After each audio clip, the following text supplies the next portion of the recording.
ETF index mutual funds నేర్చుకుని stock మార్కెట్లో రాణించాలనుకుంటున్నారా? వెంటనే ఈ నెంబర్కి కాల్ చేయండి. నమస్తే రామ్ గారు. నమస్తే జయ. ఏదైనా వెరైటీ కథ చెప్పండి. ఓ ఊళ్ళోనట ఒక యాదవుల కుటుంబం ఉండేది.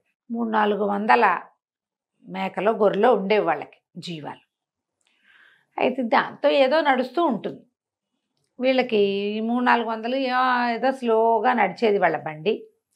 ఆ ఊళ్ళో ఒకళ్ళు ఎవరో వీళ్ళకి ఒక 30 ఎకరం అంటే ఇంచుమించుగా ఒక కుంట పొలాన్ని ఇచ్చారు కొన్ని మేకలకి బదులుగా. ఇస్తే సరే ఏదో సుమారైన కొండ్ర, అది అంత బాగా ఓహో అనే పంట కాదు. జొన్నలు వేసేవాళ్ళు, ఏదో పండేది. వీళ్ళ రొట్ల వరకు సరిపోయేది, పెద్ద పంట గింట ఏం లేదు. కాలక్రమాన ఈ రైతు మన ఈయనకి యాదవుల ఆయనకి కళ్ళు పోయినాయి. కళ్ళు పోయేసరికల్లా ఒక కొడుకున్నాడు, ఓ 19-20 ఏళ్ళ వాడు. వాడికి అప్పచెప్పాడు. వాడు ఆ మేకలు కాసుకోవటము, ఈ చూడటము ఏదో చేసేవాడు.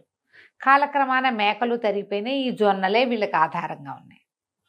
అయితే ఒకనాడు ఏమైంది, వీడి జొన్న పంట చేలో ఉన్నాడు.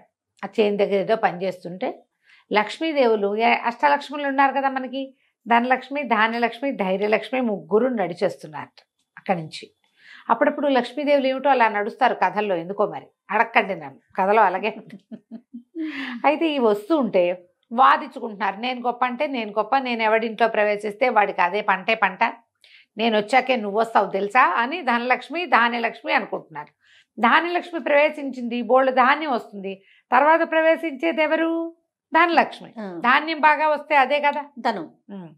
నువ్వు వస్తే నువ్వు ఓ దానివే వస్తావు, నేను వస్తే నువ్వు కూడా వస్తావు అని మాట్లాడుకుంటుంటే ధైర్యలక్ష్మి అంది, బాగానే ఉంది, ఏ లక్ష్మి వచ్చినా సరే నేనుంటేనే, ఎవరు వచ్చినా సరే నేనున్నవాడి జీవితమే జీవితం, ధైర్యం లేనివాడి జీవితం జీవితమే కాదు అసలు అనేసరికల్లా ధనలక్ష్మి అంది, ఏముంది, నేను ఒక మూటలాగా అయ్యి ఇక్కడ పడి ఉంటా, వాడు చూసి నన్ను తీసుకుంటాడు, వాడి జీవితం మార్చేస్తానని అని ఒక బంగారు మూట విసిరేసింది ఆవిడ.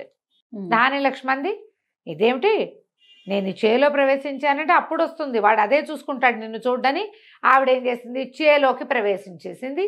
ధాన్యలక్ష్మి ప్రవేశించంగానే ఏదో సుమారుగా 7 ఏమంటారంటే పాడుకొట్లాడుకుంటూ ఉన్నటువంటిది ఈ జొన్న చేను రయ్యమని విరిసిపోయి ఒకేసారి జొన్నలు ఇంతంతలా కంకులు వచ్చేసినాయి. నిండుగా పిప్పళ్ళ బస్తాలాగా జొన్నలు కూరేసినట్టు వస్తాయి కదా, కంకులు వస్తాయి జొన్నలు.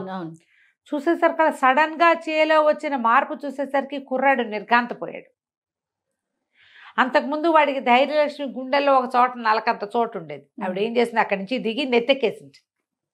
వాడు అయోమయం అంధకారం అయిపోయాడు. ధైర్యలక్ష్మి నెత్తెక్కితే కనపడితే ఉండదు, ధైర్యం ఎక్కడుండాలి, లోపల ఉండాలి. ఓ చుక్కలా ఉండేది, చుక్క కాస్త ఇంత మహమ్మారిగా మారి నెత్తి మీద ఎక్కి కూర్చుంది. హడిలిపోయాడు వీడు. ఆవిడ లేదు లోపల, ధైర్యం లేదు. ఏమిటో ఇది చూద్దామనుకోలే, వాడు పరిగెత్తుకుంటూ ఇంటికి వెళ్ళిపోదామనుకున్నాడు. అంతకుముందే వాడికి ఒక స్నేహితుడైన అంధుల కుర్రవాడు, అంధుడు ఒక కుర్రాడు, దివ్యచక్షువు, కళ్ళు లేనివాడు. వాడు ఈ గొర్రెలు మేకలు తోలటానికి వెళ్ళినప్పుడు మాట్లాడుకున్నారు వాళ్ళిద్దరు. కళ్ళు లేకుండా ఎలా నడుస్తావురా అని అడిగినప్పుడల్లా అది చాలా సులువేనని చెప్పాడు. వీడు ఇక్కడికి వెళ్దామనుకున్నవాడు పరిగెత్తుకుంటూ వెళ్ళొద్దు, కళ్ళు లేకుండా ఇంటికి వెళ్ళాలని ప్లాన్ చేసుకున్నా కదా అని కళ్ళు మూసుకొని నడిచి వెళ్ళటం మొదలుపెట్టాడు. మధ్యలో వచ్చింది ధనపు మూట. ఆ మూటని వాడు ముట్టుకోనే లేదు, కనపడలేదు. లేకపోతే ఈ మూట ఎవరిది ఏమిటని చూసినా డబ్బులు కనపడేవి. నడుచుకుంటూ పోయి వాళ్ళ నాన్నకి చెప్పాడు, నాన్న చేనంతా ఏదోగా అయిపోయింది, వాడికి పెద్ద పెద్ద కంకులు కాయటం అన్న మాటే వాడికి తెలీదు, ఏం చెయ్యాలో తెలియలే. సరే వాళ్ళ నాన్న అన్నాడు, ఏం చేస్తానరా నాయన, నాకు కళ్ళు కనపడవు, చేసేదేముంది, ఏదో ఒక రకంగా అమ్ముకుని బతుకుదాము అని చెప్పాడు. కుర్రాడు మళ్ళీ నాన్నకి చెప్పేసి వెనక్కి వస్తుంటే ఒక వ్యాపారస్తుడు ఒక ఆయన ఆ దారిని పోతూ అక్కడ నిలబడి ఆ జొన్న చేలోకే చూస్తున్నాడు. చూస్తుంటే కుర్రాడు ఏంటండి చూస్తున్నారు అన్నాడు. ఎవరిదిరా అబ్బాయి ఈ చేనంటే మాదేనండి అన్నాడు. ఏడు మొహం పెట్టుకుంది. వీడికి తెలియటలా ఆ కనపడేది అద్భుతమైన పంట అని వాడి బుర్రకెక్కలా అసలు.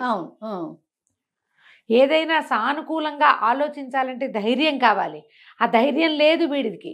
ఆవిడ నెత్తెక్కి కూర్చుంది అంతే. దాంతో ఆయన అన్నాడు, అమ్మేస్తావా అన్నాడు. ఎందుకు అమ్మేనండి, మొత్తం అమ్మేస్తానండి, పొలం కూడా అమ్మేస్తాను అన్నాడు. పొలం కుంట పొలము వ్యాపారస్తుడికి అమ్మేశాడు బోల్డ్ డబ్బులకి. ఆయన చాలా ఎక్కువే ఇచ్చాడు. డబ్బులన్నీ నాన్న చేతికి అప్పచెప్పాడు అమ్మేశానని. అయితే ఆ వ్యాపారస్తుడు అన్నాడు, ఎరా కుర్రాడా, మరి నువ్వు ఎలాగూ చేను లేదు నీకు, ఏం చేస్తావు, నా దగ్గర పని చేయి, రోజు నెలకు 30 రూపాయలు ఇస్తా, తిండి బట్ట నేనే ఇస్తా, పెళ్ళి పేరంట నేనే చేస్తా, రా నాతోటి అన్నాడు. అనగానే కుర్రాడు ఒప్పుకున్నాడు. అనేసరికి వ్యాపారస్తుడు అన్నాడు, నాతో వచ్చేసి 30 రూపాయలు ఇస్తానంటే, కుర్రాడికి పని ఏముంది ఇక్కడ, అంతేగా, మేకలు లేవు, పొలం లేదు, ఇక ఉండటం ఎందుకంటే డబ్బులు ఎలాగో నాన్న దగ్గరికి అప్పచెప్పా కదా అని ఆయన వెనకాల పడి వెళ్ళాడు. వెళ్తే అసలు ఆ జొన్నలు ఇంతంతలావు గింజ. ఆయన ఎట్లా ప్రచారం చేశాడంటే, మా జొన్నలు మామూలు జొన్నలు కాదు, బంగారు పంట పండినట్టు పండుతుంది, దీన్ని పిండి చేయాల, ఇంకా ఆయన విత్తనాలు చేశాడు. విత్తనంగా అమ్మితే బాగా పోతుంది కదా. ఓ ఊళ్ళో అమ్మేశాడు, ఇంకో ఊళ్ళో అసలు బస్తాల్లో కనబడుతున్న జొన్నలు చూస్తే జనాలు ఎగబడిపోయారు, ముత్యాల్లా ఉన్నాయి అవి. ఆ ఊరు రాజుగారికి ఏం చెప్పాడంటే, నాకు ఒక బండీడు జొన్నలు మీకు ఇచ్చేస్తా, బండి జొన్నలు ఇచ్చేస్తా, ఒక ఏనుగు అంబారీ తోటి సహా కావాలి నాకు, ఏనుగు అంబారీతో సహా. ఆ రాజుగారి దగ్గర 15 ఎన్నో ఏనుగులు ఉన్నాయి. ఇలాంటి గింజలు ఏనాడు కంటితో కూడా చూడలేదు వాళ్ళు. ఆ ఏనుగు అంబారీ వీళ్ళకి అప్పచెప్పారు. ఈయన ఏం చేశాడు, ఆ ఊళ్ళోని చక్కగా మంచి బట్టలు జరి తలపాగా అవి కొని, ఈ మన గొల్ల కుర్రాడు ఉన్నాడు కదా ఈ అబ్బాయి, ఈ కుర్రాడికి చక్కగా బట్టలు అలంకారం చేసి ఆ ఏనుగు మీద కూర్చోబెట్టాడు. ఏనుగుతో సహా ఊళ్ళు తిరగటం మొదలుపెట్టాడు. వాడు తెలివితేటలు. తీసుకెళ్ళి పక్క ఊళ్ళో ఏం చెప్పంటే, బంగారు రాజు గారు, మా రాజుగారి పేరు బంగారు రాజు, బంగారు రాజు గారు, ఈయన ఏలుబడిలో ప్రతి మట్టి ఉంటే చాలు, జొన్న గింజ పడిందంటే 1,00,000 గింజలు వస్తాయి అక్కడ, మామూలుగా ఉండదు, మేము సూపరు, ఇక మా రాజుగారే స్వయంగా అన్ని ఊళ్ళలోనూ ఇలాంటి జొన్నలు పండించాలని తీసుకొచ్చాడని ఈ ఏనుగు అంబారీ కూడా చూపించి వాటిని ఇంకా 3 రేటుకి అమ్ముకున్నాడు. 2 ఊళ్ళు తిరిగేసరికల్లా 3వ ఊళ్ళో రాజుగారికి ఏం పుట్టింది, బంగారు రాజు కుర్రాడైతే చూడడానికి బాగున్నాడు, వాళ్ళ అమ్మాయిని ఇచ్చి పెళ్లి చేద్దామని తోచింది ఆయనకి. అసలు మా ఊళ్ళో ఏ పొలము ఖాళీ ఉండదు, మా ఊరంతా జొన్నలే, జొన్న పంటే పండుతుంది మాకు. రాజుగారు చేత్తోటి వేస్తే ఎలాంటి బ్యారన్ ల్యాండ్లో అయినా సరే ఏమంటారు దాన్ని, ఊషర క్షేత్రం అంటారు, బీడు భూములు, బీడులో కూడా జొన్నలు పండేస్తాయి, మా రాజ్యం అంతా జొన్న పంటేనని చెప్పుకున్నాడు. కుర్రాడు బాగున్నాడు. సరే వాళ్ళు ఏమనుకున్నారు, రాజుగారు పెళ్లి చేస్తామన్నారు. పెళ్లి చేస్తామనేసరికల్లా ఈ కుర్రాడికి పెద్ద భయం, వాడు బిక్క చచ్చిపోయి కూర్చునేవాడు దాని మీద. సరే వివాహం అయిపోయింది. వివాహం అయిపోయాక పొద్దునంతా వివాహ క్రియలన్నీ జరిగాయి, ఏదో భోజనం పెట్టారు, తిన్నాడు, ఏదో చేయమన్నారు చేశాడు. నన్ను ఏదో బలిస్తున్నారేమోనని అనుమానం మొదలైంది. ధైర్యం లేదు లోపల, ధైర్యలక్ష్మి లేదు కదా, లేక సరే సాయంకాలం ఏం చేశారు, ఉదయం ఒక అంతఃపురంలోకి ఈవిని పంపించి రాజకుమార్తె వచ్చింది. ఆ రాజకుమార్తెను చూసేసరికల్లా హడేలిపోయి సాకినో ఢాకినో అనుకున్నాడు. అమ్మ బాబోయ్, ఇంకేముంది, బలి ఇవ్వడానికి లోపల తీసుకుపోతున్నారు, అందుకే ఇంత అలంకారం, ఇన్ని పువ్వులు ఉన్నాయి, మంచం ఉందని అర్థం కాలే వాడికి. ఆ రాజకుమార్తె దగ్గరకు వచ్చింది దండం పెట్టాను, భర్తకి దండం పెట్టమంటారు తొలి రాత్రి. దగ్గరకు వచ్చేసరికల్లా ఒక్క తోపు తీసి లగెత్తేసాడు, పరిగెత్తి ఈ వ్యాపారస్తుడు ఉన్న సత్రంలో ఎగిరిపడ్డాడు. పడేసరికల్లా ఆయన చూడడం ఏమిటి, చెంపలు వాయగొట్టేశాడు ఆయన వ్యాపారస్తుడు. దౌర్భాగ్యుడా, లక్షణంగా పెళ్లి చేస్తే ఇంత పని చేస్తావా, హాత్తేరి అన్నాడు.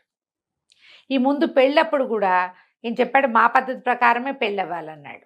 ఆ పెళ్ళికి కుర్రాడు పెళ్ళి నేను చేసుకోనంటే పెడరెక్కలు విరిచి కట్టి పెళ్లి చేశారు, ఇదే మా పద్ధతి అని. 4 సైనికులు 10 మంది కలిసి వాడిని తాళ్లతో కట్టేసి పల్లకిలో పడేసి మోసుకుపోయారు. ఇదే వాళ్ళ పద్ధతి అనుకున్నారు అక్కడ వాళ్ళు. చితకొట్టేశాడు.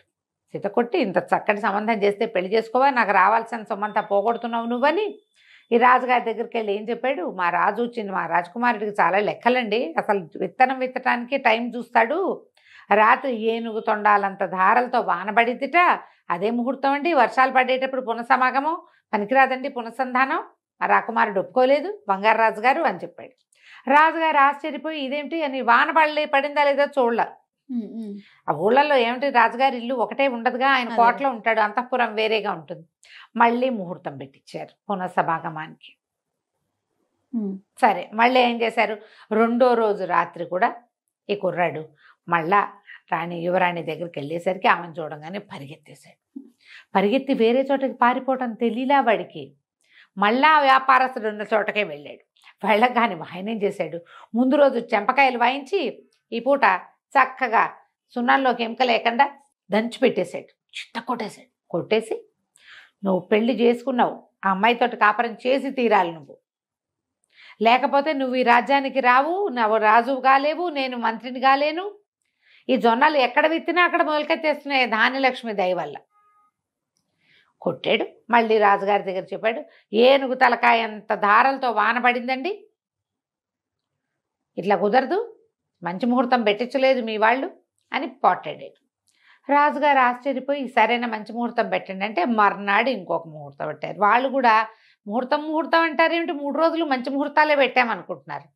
ఇక 3వ నాడు మళ్ళీ పల్లకిలో చేతులు కట్టేసి వీడిని మోసిపోయారు పంతపురానికి.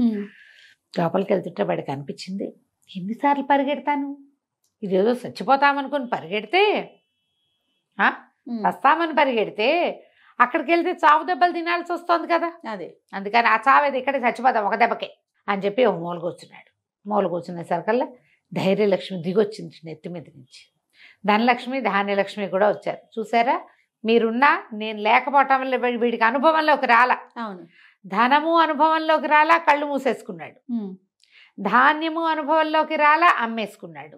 పోనీ దానివల్ల వచ్చిన డబ్బైనా వీడికి అనుభవంలోకి వచ్చిందా అంటే వీడు ఇలాగే బట్టలు కట్టుకుంటున్నాడు. సంతోషం ఇది వాడికి, ఏదైనా కొత్త బట్ట కట్టుకున్నాం మనం, సంతోషంగా మనకు కాన్ఫిడెన్స్ తోటి కట్టుకుంటే ఉండే సంతోషం వేరు. వాళ్ళు ఏదో ఇచ్చారు కాబట్టి కట్టుకున్నామని అంటే ఏముండదు, కాన్ఫిడెన్స్ లేకపోతే. వీడు ల్యాక్ ఆఫ్ కాన్ఫిడెన్స్తో బాధపడుతున్నాడు, అది నేను అని నెత్తి మీద నుంచి దిగి వాడి పక్కన నుంచునే సర్కల్ వీడు ఇంత లోపల అవతల నుంచి యువరాణి వచ్చింది. రాగానే వీడు లేచి దగ్గరికి వెళ్ళి పలకరించాడు. తన పెళ్ళామని తెలుసు, మామూలుగా ఉన్నాడు.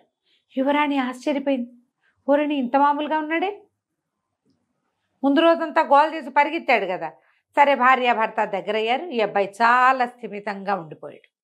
మర్నాడు పొద్దున చాలా సింపుల్గా రాజుగారికి, ఈయన ఒక వ్యాపారస్తుడని, తన చేలో పండిన జొన్నల వల్లే ఇతను బాగుపడ్డాడని, అందుకే తనని రాజుని చేశాడని ఓపెన్గా చెప్పేశాడు. ఓ, ధైర్యం వచ్చేసింది. రాజుగారు నిజం చెప్పినందుకు సంతోషించి, నాయనా నీ చేత్తో ఈ జొన్నలు ఇక్కడ విజ్జయి అని చెప్పి వ్యాపారస్తుడికి తగిన బహుమతి ఇచ్చి పంపించేశాడు. నీకు మాకు సంబంధం లేదు, ఇంకా వెళ్ళిపో నువ్వు. కుర్రాడు నార్మల్గా ఉన్నాడు, వీడిని బెదిరించి ఆయన లాక్కుపోలేడు. అదే ఆ తర్వాత ఆ రాజ్యానికి రాజు అయ్యాడు. ఎవరైనా సరే డబ్బులు కాదు వాడికి కావాల్సింది, అంతే, లోపల ధైర్యం, కాన్ఫిడెన్స్ అంటాం దాన్ని మనం. ఆ కాన్ఫిడెన్స్ ఉన్నవాడు, వాడి దగ్గర నలకంతున్నా కాన్ఫిడెంట్గానే ఉంటాడు, ఏనుగు తలకాయ ఎంతున్నా కాన్ఫిడెంట్గానే ఉంటాడు.